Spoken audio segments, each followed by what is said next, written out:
ask one more Patrick here. Can't tell they surprise you though. No. You saw an easygoing, fun-loving guy at the poker table. As you can see, people surrounding him were having a grand time too, given the light atmosphere, easy banter, and laughter. I know. Two-faced God, cards. I love you guys. After seeing the easy camaraderie among the group, you'd probably be surprised why Sammy Farha was one day punched by a dealer. As you are well aware, Sam Farha is a name that needs no introduction in the world of poker. Known for his charismatic personality and fearless playing style, Sam Farha has left an indelible mark on the game. With a career spanning several decades, Farha has become synonymous with high-stakes poker and has achieved legendary status in the poker community. Known as a superstitious player who has some gamble in him, Sammy Farha is an easily identifiable mainstay at the poker tables. He plays with his signature unlit cigar in his mouth and always looks classy with his shiny jewelry and designer clothes. Born in 1959 in Beirut, Lebanon, Ihsan Farha grew up in his native country and lived there until he was 16 years old. In 1975, a civil war erupted in Lebanon, and the Farha family left the country looking for a better life and a safer place for their children to thrive in. They found that home in the US, where Ihsan started going under the name Sam. Simply put, Farha left for the United States at the height of the Civil War, when he was just a teenager.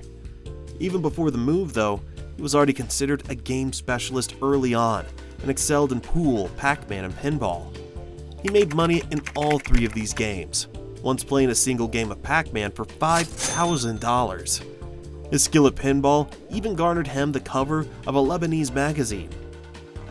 At that time, however, it did not seem reasonable to Sam or his father to make a living as a gambler, and so he moved to the United States in 1977 to attend the University of Kansas, where he graduated with a degree in business administration. After graduating, he moved to Houston, Texas, where he worked several jobs before he found his true calling at a poker table, playing with friends for 50 cents a hand. With poker, his interest in gaming re-emerged. He began playing with his friends more often and at higher stakes. He soon made his first trip to Las Vegas, where he turned $2,000 to $7,000. The learning process was gradual, but Sam steadily improved his game. After 4 years of playing, Sam felt he was good enough to quit his job and invest his money and his future in poker. And he was right. Before long, he was recognized internationally as a renowned gambler, and at poker tables everywhere as a winner.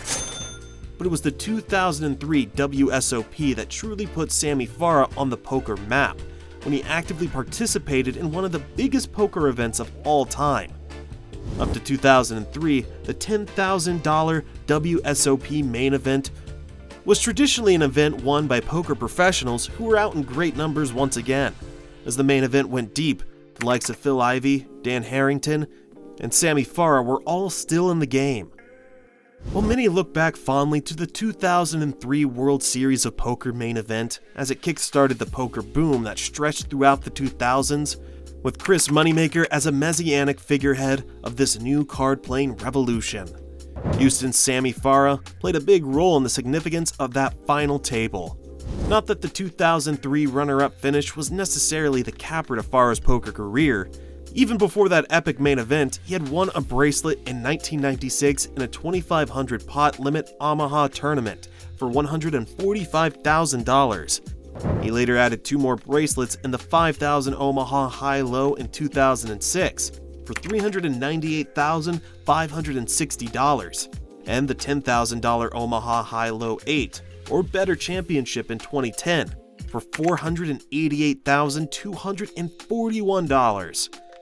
With several other nice scores and appearances on shows like High Stakes Poker, it has been a nice career for Farha. With almost 2.9 million in lifetime tournament winnings, he's played at the game's highest levels. While being highly competitive is normally an advantage, Farha's sometimes combative personality has often gotten him in trouble, including a fight he got into at a Texas poker club.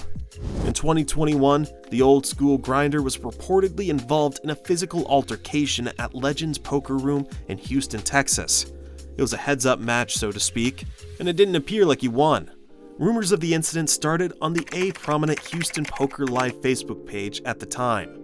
According to our source, a former dealer at Legends who goes by the name AJ, although others in the Facebook groups have referred to him as MJ and Amjad, had a long-standing feud with Farha. He said the dispute originated at Johnny Chan's 88 social poker room, where AJ previously dealt. Farha supposedly got AJ fired from 88, a nearby poker club that is currently closed.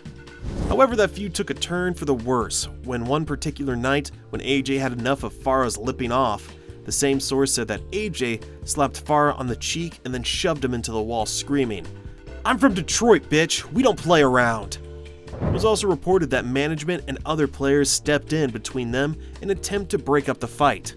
Both fighters then lunged at each other before AJ apparently smacked Farha across the face. It didn't take long before they were both asked to leave the club.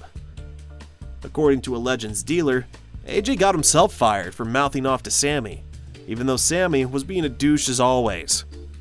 Meanwhile, another source said that Farha and the dealer had a verbal altercation a few weeks prior, and that AJ was fired because of it. And so, when he showed up at the poker room to play, Farha saw him and said that it was a problem for him to be there. The dealer supposedly heard what Farha said and confronted him. They had a heated exchange before AJ delivered the slap. Farha ran behind the floor guy and said something else, so AJ tried to smack him again, but didn't get a clean shot. The source concluded, "I heard that all the dealers stood and applauded when it happened." However, while Farha seemed to get the worst of the exchange, many in the Facebook group believe he got what he deserved and sided with AJ. "He is despised everywhere," one dealer expressed. "He is not liked by any dealers anywhere." A GoFundMe was even started with the goal of raising $20,000 to assist AJ with legal fees that may spring from the incident. The GoFundMe included a photo from a rumored video of the incident. The description reads, "Lost his job due to harassment by a so-called poker legend." And so, while he was a fan favorite on hit shows such as Poker After Dark and High Stakes Poker during the poker boom era, he lost his charm, at least for most people. Soon after the incident, he was no longer seen playing the biggest games and has created an army of enemies. Many Houston poker locals on social media have gone so far as to offer AJ, the dealer who clocked Sammy, into a poker tournament. Another suggested he'd never have to buy a beer in town again. When Farha arrived at Legends Poker Room the day after the ruckus, he was spotted outside speaking with the police officer as he was attempting to file a report on the previous day's incident. It was unclear, though, if AJ had been banned from the card room and what course of action Legends took. Well, that's Sammy Farha's story and his supposedly usual douche behavior, which earned him a slap in the face. Don't forget to hit that like button and subscribe button, and make sure to let us know which controversial poker star we should cover next. See you in the next one.